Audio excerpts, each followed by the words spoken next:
بسم اللہ الرحمن الرحیم۔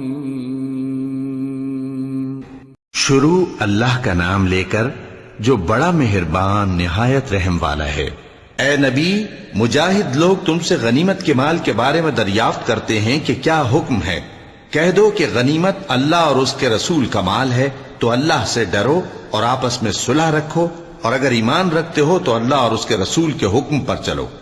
مومن تو وہ ہیں کہ جب اللہ کا ذکر کیا جاتا ہے تو ان کے دل ڈر جاتے ہیں، اور جب انہیں اس کی آیتیں پڑھ کر سنائی جاتی ہیں تو ان کا ایمان اور بڑھ جاتا ہے، اور وہ اپنے پروردگار پر بھروسہ رکھتے ہیں، اور وہ جو نماز قائم کرتے ہیں اور جو مال ہم نے ان کو دیا ہے اس میں سے نیک کاموں میں خرچ کرتے ہیں، یہی سچے مومن ہیں، اور ان کے لیے ان کے پروردگار کے ہاں بڑے بڑے درجے ہیں اور بخشش اور عزت کی روزی ہے۔ ان لوگوں کو اپنے گھروں سے اسی طرح نکلنا چاہیے تھا جس طرح تمہارے پروردگار نے تم کو تدبیر کے ساتھ اپنے گھر سے نکالا، اور اس وقت مومنوں کی ایک جماعت ناخوش تھی۔ وہ لوگ حق بات میں اس کے ظاہر ہونے کے بعد تم سے جھگڑنے لگے، گویا موت کی طرف ہانکے جاتے ہیں اور اسے دیکھ رہے ہیں۔ اور اس وقت کو یاد کرو جب اللہ تم سے وعدہ کرتا تھا کہ ابو سفیان اور ابو جہل کے دو گروہوں میں سے ایک گروہ تمہارے لیے مغلوب ہو جائے گا، اور تم چاہتے تھے کہ جو قافلہ بے شان و شوکت یعنی بے ہتھیار ہے وہ تمہارے ہاتھ آ جائے، اور اللہ چاہتا تھا کہ اپنے فرمان سے حق کو قائم رکھے اور کافروں کی جڑ کاٹ دے، تاکہ سچ کو سچ اور جھوٹ کو جھوٹ کر دے، گو مشرک ناخوش ہی ہوں۔ جب تم لوگ اپنے پروردگار سے فریاد کرتے تھے تو اس نے تمہاری دعا قبول کر لی اور فرمایا کہ تسلی رکھو، ہم 1000 فرشتوں سے جو ایک دوسرے کے پیچھے آتے جائیں گے تمہاری مدد کریں گے۔ اور اس مدد کو اللہ نے محض بشارت بنایا تھا کہ تمہارے دل اس سے اطمینان حاصل کریں، اور مدد تو اللہ ہی کی طرف سے ہے، بے شک اللہ غالب ہے، حکمت والا ہے۔ جب اس نے تمہاری تسکین کے لیے اپنی طرف سے تمہیں نیند کی چادر اڑھا دی اور تم پر آسمان سے پانی برسا دیا تاکہ تم کو اس سے نہلا کر پاک کر دے اور شیطانی نجاست کو تم سے دور کر دے، اور اس لیے بھی کہ تمہارے دلوں کو مضبوط کر دے اور اس سے تمہارے پاؤں جمائے رکھے۔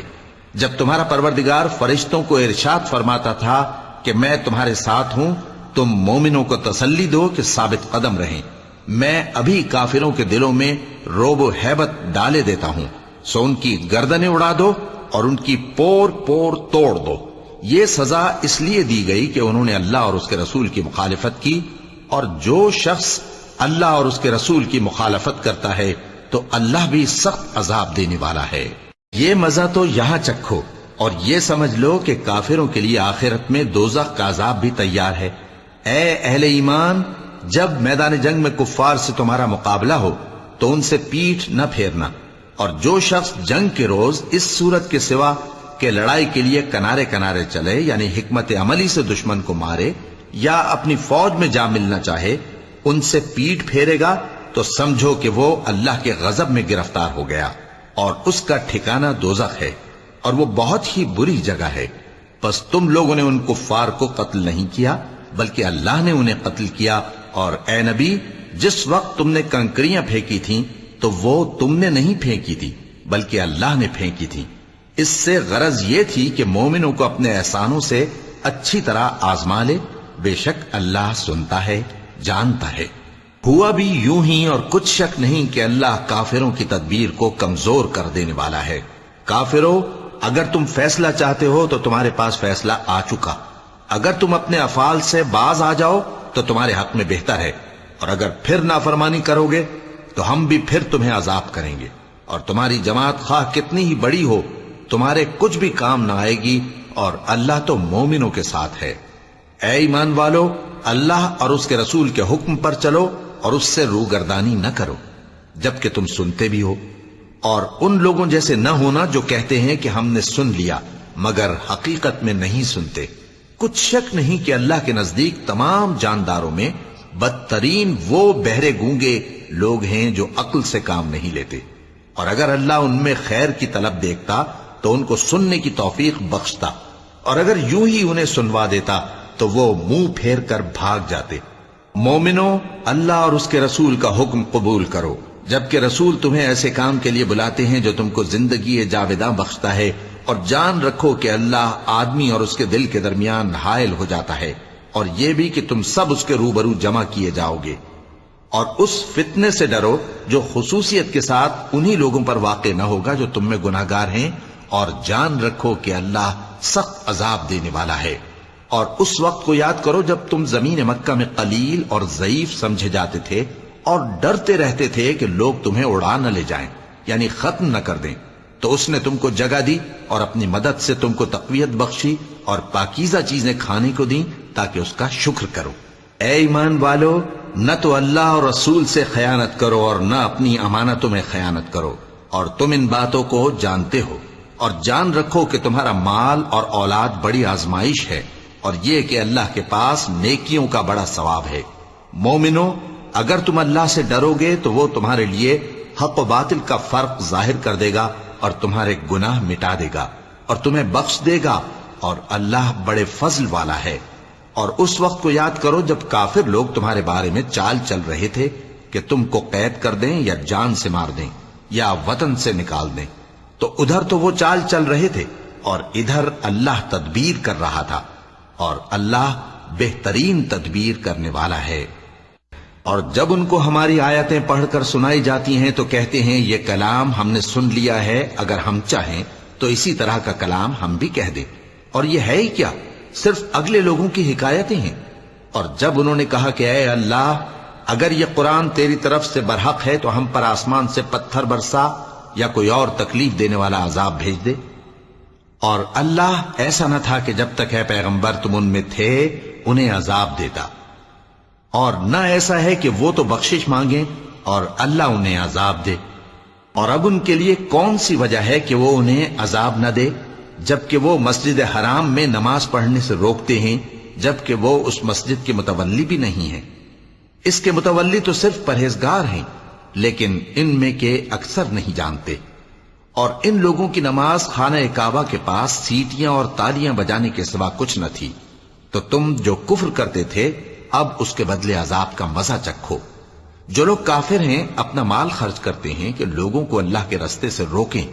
سو ابھی اور خرچ کریں گے، مگر آخر وہ خرچ کرنا ان کے لیے موجب افسوس ہوگا،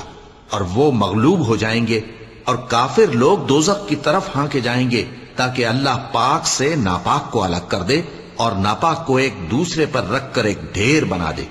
پھر اس کو دوزخ میں ڈال دے۔ یہی لوگ خسارہ پانے والے ہیں۔ اے پیغمبر، کفار سے کہہ دو کہ اگر وہ اپنے افعال سے باز آ جائیں تو جو ہو چکا وہ انہیں معاف کر دیا جائے گا، اور اگر پھر وہی حرکات کرنے لگیں گے تو اگلے لوگوں کا جو طریقہ جاری ہو چکا ہے وہی ان کے حق میں بھی بڑھتا جائے گا۔ اور ان لوگوں سے لڑتے رہو یہاں تک کہ فتنہ یعنی کفر کا فساد باقی نہ رہے اور دین سب اللہ ہی کا ہو جائے، اور اگر وہ باز آ جائیں تو اللہ ان کے کاموں کو دیکھ رہا ہے،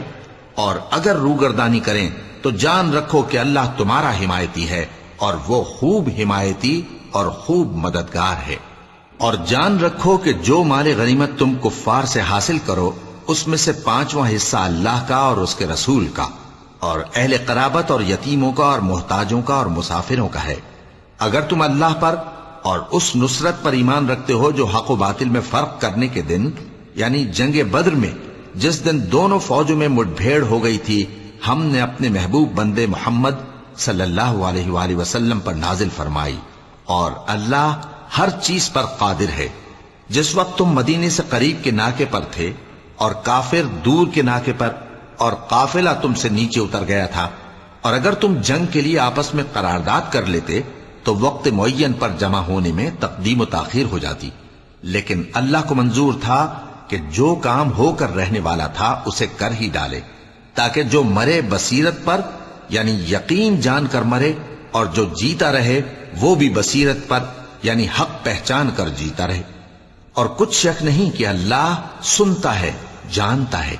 اس وقت اللہ نے تمہیں خواب میں کافروں کو تھوڑی تعداد میں دکھایا تھا، اور اگر بہت کر کے دکھاتا تو تم لوگ جی چھوڑ دیتے اور جو کام درپیش تھا اس میں جھگڑنے لگتے، لیکن اللہ نے تمہیں اس سے بچا لیا، بے شک وہ سینوں کی باتوں تک سے واقف ہے۔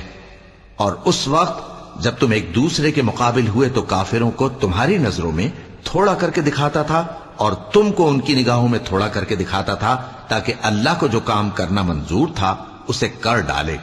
اور سب کاموں کا رجوع اللہ ہی کی طرف ہے۔ مومنو، جب کفار کی کسی جماعت سے تمہارا مقابلہ ہو تو ثابت قدم رہو اور اللہ کو بہت بہت یاد کرو تاکہ مراد حاصل کر لو،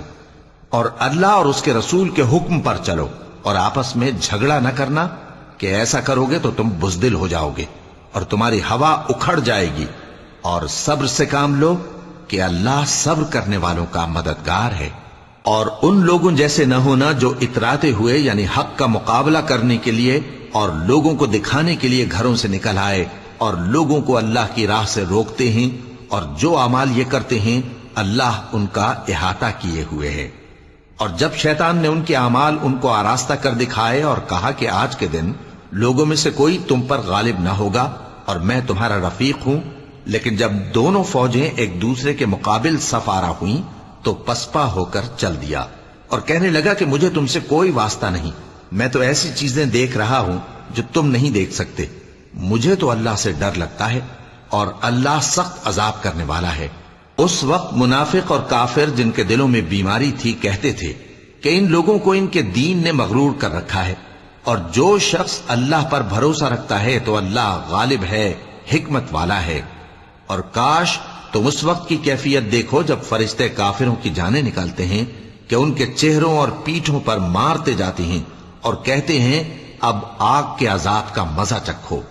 یہ ان اعمال کی سزا ہے جو تمہارے ہاتھوں نے آگے بھیجی ہیں، اور یہ جان رکھو کہ اللہ بندوں پر ظلم نہیں کرتا۔ جیسا حال فرعونیوں اور ان سے پہلے لوگوں کا ہوا تھا ویسا ہی ان کا ہوا کہ انہوں نے اللہ کی آیتوں سے کفر کیا تو اللہ نے ان کے گناہوں کی سزا میں ان کو پکڑ لیا۔ بے شک اللہ زبردست ہے، سخت عذاب دینے والا ہے۔ یہ اس لیے کہ جو نعمت اللہ کسی قوم کو دیا کرتا ہے جب تک وہ خود اپنے دلوں کی حالت نہ بدل ڈالیں اللہ اسے نہیں بدلا کرتا، اور اس لیے کہ اللہ سنتا جانتا ہے۔ جیسا حال فرعونیوں اور ان سے پہلے لوگوں کا ہوا تھا ویسا ہی ان کا ہوا۔ انہوں نے اپنے پروردگار کی آیتوں کو جھٹلایا تو ہم نے ان کو ان کے گناہوں کے سبب ہلاک کر ڈالا اور فرعونیوں کو ڈبو دیا، اور وہ سب ظالم تھے۔ جانداروں میں سب سے بدتر اللہ کے نزدیک وہ لوگ ہیں جو کافر ہیں، سو وہ ایمان نہیں لاتے۔ جن لوگوں سے تم نے صلح کا عہد کیا ہے پھر وہ ہر بار اپنے عہد کو توڑ ڈالتے ہیں اور اللہ سے نہیں ڈرتے، اگر تم ان کو لڑائی میں پاؤ تو انہیں ایسی سزا دو کہ جو لوگ ان کے پس پشت ہوں وہ ان کو دیکھ کر بھاگ جائیں، عجب نہیں کہ ان کو اس سے عبرت ہو۔ اور اگر تم کو کسی قوم سے دغابازی کا خوف ہو تو ان کا عہد انہی کی طرف پھینک دو کہ اس طرح تم سب برابر ہو جاؤ۔ کچھ شک نہیں کہ اللہ دغابازوں کو دوست نہیں رکھتا، اور کافر یہ خیال ہرگز نہ کریں کہ وہ آگے نکل گئے ہیں، وہ ہمیں عاجز نہیں کر سکتے۔ اور جہاں تک ہو سکے فوج کی جمعیت کے زور سے اور گھوڑوں کے تیار رکھنے سے ان کے مقابلے کے لیے مستعد رہو کہ اس سے اللہ کے دشمنوں اور تمہارے دشمنوں اور ان کے سوا اور لوگوں پر جن کو تم نہیں جانتے اور اللہ جانتا ہے ہیبت بیٹھی رہے گی، اور تم جو کچھ اللہ کی راہ میں خرچ کرو گے اس کا ثواب تم کو پورا پورا دیا جائے گا اور تمہارا ذرا نقصان نہ کیا جائے گا۔ اور اگر یہ لوگ صلح کی طرف مائل ہوں تو تم بھی اس کی طرف مائل ہو جاؤ، اور اللہ پر بھروسہ رکھو، کچھ شک نہیں کہ وہ سب کچھ سنتا ہے، جانتا ہے۔ اور اگر یہ چاہیں کہ تم کو فریب دیں تو اللہ تمہیں کفایت کرے گا، وہی تو ہے جس نے تم کو اپنی مدد سے اور مسلمانوں کی جمعیت سے تقویت بخشی اور ان کے دلوں میں الفت پیدا کر دی، اور اگر تم دنیا بھر کی دولت خرچ کرتے تب بھی ان کے دلوں میں الفت پیدا نہ کر سکتے، مگر اللہ ہی نے ان میں الفت ڈال دی، بے شک وہ زبردست ہے، حکمت والا ہے۔ اے نبی، اللہ تم کو اور مومنوں کو جو تمہارے پیرو ہیں کافی ہے۔ اے نبی، مسلمانوں کو جہاد کی ترغیب دو۔ اگر تم میں 20 آدمی ثابت قدم رہنے والے ہوں گے تو 200 کافروں پر غالب رہیں گے، اور اگر 100 ایسے ہوں گے تو 1000 پر غالب رہیں گے، اس لیے کہ کافر ایسے لوگ ہیں کہ کچھ بھی سمجھ نہیں رکھتے۔ اب اللہ نے تم پر سے بوجھ ہلکا کر دیا اور معلوم کر لیا کہ ابھی تم میں کسی قدر کمزوری ہے، پس اگر تم میں 100 ثابت قدم رہنے والے ہوں گے تو وہ 200 پر غالب رہیں گے، اور اگر 1000 ہوں گے تو اللہ کے حکم سے 2000 پر غالب رہیں گے، اور اللہ ثابت قدم رہنے والوں کا مددگار ہے۔ پیغمبر کو شایع نہیں کہ اس کے قبضے میں قیدی رہیں جب تک کافروں کو قتل کر کے زمین میں کثرت سے خون نہ بہا دے۔ تم لوگ دنیا کے مال کے طالب ہو اور اللہ آخرت کی بھلائی چاہتا ہے، اور اللہ غالب ہے، حکمت والا ہے۔ اگر اللہ کا حکم پہلے نہ ہو چکا ہوتا تو جو فدیہ تم نے لیا ہے اس کے بدلے تم پر بڑا عذاب نازل ہوتا۔ اب جو مال غنیمت تمہیں ملا ہے اسے کھاؤ کہ وہ تمہارے لیے حلال طیب ہے، اور اللہ سے ڈرتے رہو، بے شک اللہ بخشنے والا ہے، مہربان ہے۔ اے پیغمبر، جو قیدی تمہارے قبضے میں یعنی گرفتار ہیں ان سے کہہ دو کہ اگر اللہ تمہارے دلوں میں نیکی معلوم کرے گا تو جو مال تم سے چھن گیا ہے اس سے بہتر تمہیں عنایت فرمائے گا، اور تمہارے گناہ بھی معاف کر دے گا، اور اللہ بخشنے والا ہے، مہربان ہے۔ اور اگر یہ لوگ تم سے دغا کرنا چاہیں گے تو یہ پہلے ہی اللہ سے دغا کر چکے ہیں، تو اس نے ان کو تمہارے قبضے میں کر دیا، اور اللہ دانا ہے، حکمت والا ہے۔ جو لوگ ایمان لائے اور جنہوں نے ہجرت کی اور اللہ کی راہ میں اپنے مال اور جان سے لڑے وہ، اور جنہوں نے ہجرت کرنے والوں کو جگہ دی اور ان کی مدد کی وہ، آپس میں ایک دوسرے کے رفیق ہیں۔ اور جو لوگ ایمان تو لے آئے لیکن ہجرت نہیں کی، تو جب تک وہ ہجرت نہ کریں تم کو ان کی رفاقت سے کچھ سروکار نہیں، اور اگر وہ تم سے دین کے معاملات میں مدد طلب کریں تو تم کو مدد کرنی لازم ہے، مگر ان لوگوں کے مقابلے میں کہ تم میں اور ان میں صلح کا عہد ہو مدد نہیں کرنی چاہیے، اور اللہ تمہارے سب کاموں کو دیکھ رہا ہے۔ اور جو لوگ کافر ہیں وہ بھی ایک دوسرے کے رفیق ہیں۔ تو مومنو، اگر تم یہ کام نہ کرو گے تو ملک میں فتنہ برپا ہو جائے گا اور بڑا فساد مچے گا۔ اور جو لوگ ایمان لائے اور وطن سے ہجرت کر گئے اور اللہ کی راہ میں جہاد کرتے رہے، اور جنہوں نے ہجرت کرنے والوں کو جگہ دی اور ان کی مدد کی، یہی لوگ سچے مسلمان ہیں۔ ان کے لیے اللہ کے ہاں بخشش اور عزت کی روزی ہے۔ اور جو لوگ بعد میں ایمان لائے اور وطن سے ہجرت کر گئے اور تمہارے ساتھ ہو کر جہاد کرتے رہے، وہ بھی تمہیں میں سے ہیں۔